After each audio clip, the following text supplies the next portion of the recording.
How confident are you that the winner of the East can actually beat this Warriors team? Confident that the Bucks will beat the Warriors without KD. I believe they will beat the Warriors even if the Warriors have KD. Here are two things that the Bucks do really well that Portland does not do or did not do. They rebounded, especially the defensive board, Stephen A. You ain't getting multiple chances on offense. They rebounded best of all the playoff teams. For obvious reasons. We talk about the trees on that team, the length on that team, not just Antetokounmpo, but you've brought it up, like everybody, not only the G-Dep line, every member of my team is the shooter, which is true for Giannis. You know, all the members of his team except him are the shooters. But they all have length. Like Brogdon is big and for the position. Middleton is. Mirotic. Obviously Lopez. Obviously the freak. They got guys off the bench. George Hill, a big, strong, guard. So they have the rebounding. They're going to control the boards. And then also their true shooting percentage. They're a better three-point shooting team than the Warriors. The only guy who doesn't shoot the three, really, is Giannis. And his true shooting percentage is sky high because he's always in the paint. So those two things, efficiency shooting and defensive rebounding, are key stats going into should they get by Toronto, if Kawhi doesn't pull three more Superman efforts and somehow get some help from Siakam or someone like that. If it's the Bucks, and I think it will be, I think they're going to beat the Warriors for the title this year.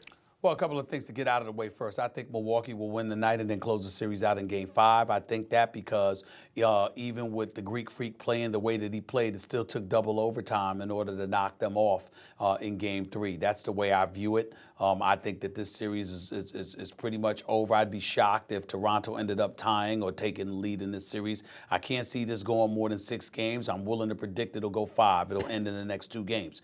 Let me get back to Golden State. I've been of the mindset that Golden State absolutely positively needed Kevin Durant to beat the Milwaukee Bucks. I got to admit to you, I'm not completely off that position, but I'm leaning in that direction. And obviously, I've got a few days before I make a prediction, about a week or so before I make a prediction about the NBA Finals. And I'm going to tell you why. It's not even because of just Draymond, Steph, Clay, or whatever. I love what I'm seeing from Golden State defensively when they turn on the afterburners. When I look at a guy like McKinney coming off the bench and giving you nearly 27 minutes, when I'm looking at a guy like Looney giving you 29 minutes, I didn't anticipate that to absolutely occurring. Quinn Cook coming off the bench, and what did he give them last night? Nearly 14 minutes. I didn't foresee that. And so when I look at it from that perspective, and I watch them defend, their ability to get to cover in the interior, but to still race out and defend perimeter shots with the quickness that they've displayed really, really gives me cause to pause. Because whether it's Mirotic, whether it's George Hill, Bledsoe, Brook Lopez, it does not matter to me. If you have the quickness of foot to get out to the perimeter and defend their shots from the perimeter, I think Golden State can win this series. And when I'm watching Milwaukee, I think that if Golden State can do that, they will beat the Milwaukee Bucks. I expected their core 5 and maybe one other guy to come off the bench and them to be 6 deep. I did not expect the Golden State Warriors to be able to go 8, 9 deep. And that's what I'm watching out. Credit Steve Kerr as a coach, and you're absolutely right. Here's the upside in the injuries. There's always like a silver lining or the trade-off. You got guys like Looney coming off the bench and really showing out.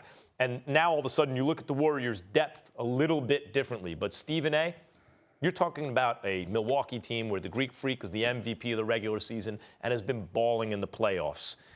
You talk about Brook Lopez, a 7-footer who defends the rim and shoots 6 to 7 threes a game and hitting them at 37, 38%, something like that. You're talking about Malcolm Brogdon, a 40, 50, 90 guy on a list in history with so few players. Steve Nash, a couple other guys, only 5 or 6 guys who've ever done it. 40% from 3, 50% from the field, 90% from the three-point line, and he's a willing defender, if not a good one. You talk about Chris Middleton.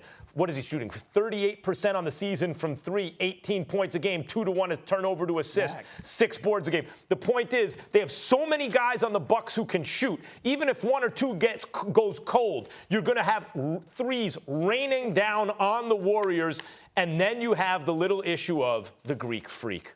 Well, my response to that would be I don't give a damn about Milwaukee's interior defense because most of Golden State's shot comes either from the perimeter or on the open court on fast breaks. So the interior defense of the Milwaukee Bucks is not going to be as potent or it's not going to matter as much against Golden State as it would against almost anybody else. And that's why I'm not concerned about that with Brook Lopez and those trees in the paint defensively because that's not how Golden State scores.